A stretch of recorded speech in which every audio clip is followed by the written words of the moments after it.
Hello world, welcome to my channel, Proteus Augustus. I'm an artist, scientist, and American Constitutionist. Today is May 2nd, 2019, and National Prayer Day. Given that, I'm going to take the opportunity to briefly discuss the limitations on religious liberty. Earlier today, Vice President Pence made a general statement with respect to, the First Amendment gives freedom of religion, but does not give freedom from religion. I disagree. And this is where conservatives will push back on me, which is fine. But as an objective analyst, I have to look at the facts of the situation and realize that no constitutional amendment can overthrow this country. That it's not a suicide pact, as one famous Supreme Court justice said. Tell me who he is. Anyways, earlier in my videos, I gave an introduction to my art project called The Objective Observer. Now, the leaflets are part of that art project. Therein, there are Constitutionist papers. I also said that the topics may be continued in the even vein numbers or the odd vein numbers. Today, I'll give an example of that.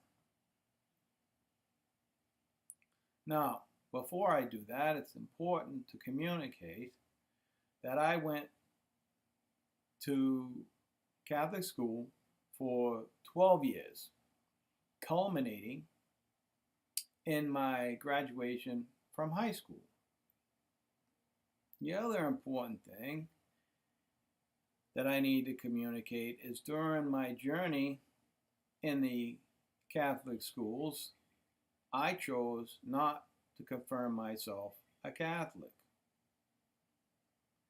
It became clear to me early on that it was not enough for them for me to be a Christian solely because of Christ's message, that I needed to accept the fact that he was a God. I argued differently, that I could still be a Christian, I could still follow the tenets because of their meaning and their goodness and their solace, and irrespective of their rituals. Now, the nuns and the priests figured this earlier from my challenges to them. They could not answer my questions other than I just had to believe. It's not within my nature to just believe something. It never has been. It's kind of like a congenital program in my brain, apparently. I just don't believe things. I need proof. I like to find the truth in things. And in pursuit of that truth, they realized that, they didn't even inform me when or gave me the option to confirm myself, because that had already been a settled issue. But one thing they never did was push back on me. They never treated me differently than any other student. They allowed me to participate and give my opinions, and it's the best education that I ever got in my life. We discussed the different denominations of the Judeo-Christian factions, or however you'd like to call it, how they broke off, the Protestants why, the Lutherans why, so forth, So I had a very well-rounded education in religion. They didn't focus on just Christianity. They didn't punish me or shun me because of my views. So, let's get into the paper at this point, and I'm going to discuss first, I need to put on my glasses. They're broken, so they might be a little cockeyed here. Trying to get them fixed. I'm waiting for a part. But in this first paper, as you can see, there's an illustration of a chameleon. This represents cardinal law. Okay? I wrote this paper in 2002 during the time of the revelations of all these pedophiles within the church. So I looked into it because they were claiming that as a cardinal, he's an ambassador to the church and he had some kind of immunity like any other ambassador from another country would have. No. That's not what I found in law. Now, I'm not going to read the whole paper. I just want to give you the crux of why they don't have immunity. And in that opinion, it's going to, become clear where I'm going with this. But I thought that this illustration represented cardinal law pretty good because he's nothing more than a chameleon. That's all he was.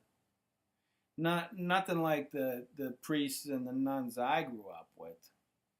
They wouldn't tolerate that as far as I know anyway. But there was never any pedophilia or anything within, the churches and the schools that I was in as far as I know. Anyway, so this is Constitutionist paper number 8. It's called Freedom of Religion. And I just want to give you a small portion of this. And this is with respect to a Supreme Court case.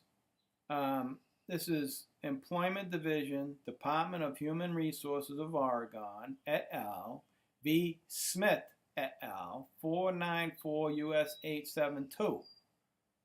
Number 88-1213-1990, which reinstructs, quote, conscientious scruples have not, in the course of long struggle for religious toleration, relieved the individual from obedience to a general law not aimed at the promotion or restriction of religious beliefs. The mere possession of religious convictions which contradict the relevant concerns of political society does not relieve the citizen from the discharge of political responsibilities. In support of that, they give Minersville School District Board of Education v. Garbitis, 310 U.S. 586, at 594, 595, 1940. We first had occasion to assert that principle in Reynolds v. United States, 98 U.S. 145, 1879, where we rejected the claim that the criminal laws against polygamy could not be constitutionally applied to those religion commanded the practice. So in other words, in that case, a case was being brought because people were being prosecuted for polygamous behavior, Mormons, right? And they challenged it, it went all the way up to the top, and they lost that case. It goes on further that laws, we said, are made for the government of actions, and while they cannot interfere with mere religious belief and opinions, they may with practices. It goes on further to say, can a man excuse his practices to the contrary because of his religious belief? To permit this would be to make the professed doctrines of religious belief superior to the law of the land, and in effect to permit every citizen to become a law unto himself. Now you have to understand that that language comes from 1879. Okay? Over 100 years ago. Well over 100 years ago, whatever. You do the numbers, but you get my point. These people were very conservative back then, but yet they understood that religion is not a government, and that when religion tries to intercede with the general public good, that it's not acceptable, and that it has to be obviously taken on a case-by-case basis. They didn't say they couldn't be Mormons. They just said that that particular practice is unacceptable, and it is against the laws of the land, and we can't allow you to permit it. We can't allow you to permit it within your religion and then say it's unconstitutional just because it's your religion. If this case didn't come forth, Muslims could be killing people and chopping up heads and taking off all this draconian practices that they do and beliefs are not acceptable in this country, and they never will be. So if anybody tells you, okay, that it's their religion and they have a freedom to do that, this case right here says no. This is freedom from religion. Exactly. So, unfortunately, Vice President Pence is wrong on this topic. Now, that clears up the immunity issue with cardinal law. Then I went into the statutes that he violated and why he should have been prosecuted. Of course, you know how these things go. The Pope calls him back to Rome. He's protected, and the political structure basically folded. Now, again, I go on further with respect to the flag in the Newdow case. Okay? Now, there's other things on this paper. Okay? I have this ostrich and this little hole in the ground. You get my point? You can't just stick your head in the ground and ignore these things. They need to be addressed and discussed. So, at this time, this was 2004. This was my first edition, number 8. And this is Constitutionist, paper number 11. Okay?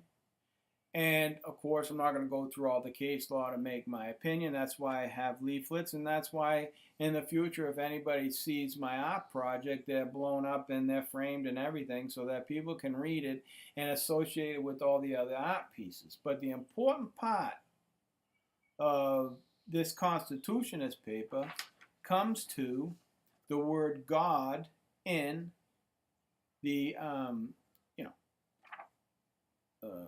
Pledge of Allegiance. Okay, the Pledge of Allegiance never had the word God in it before it was passed into law by the president in 1954.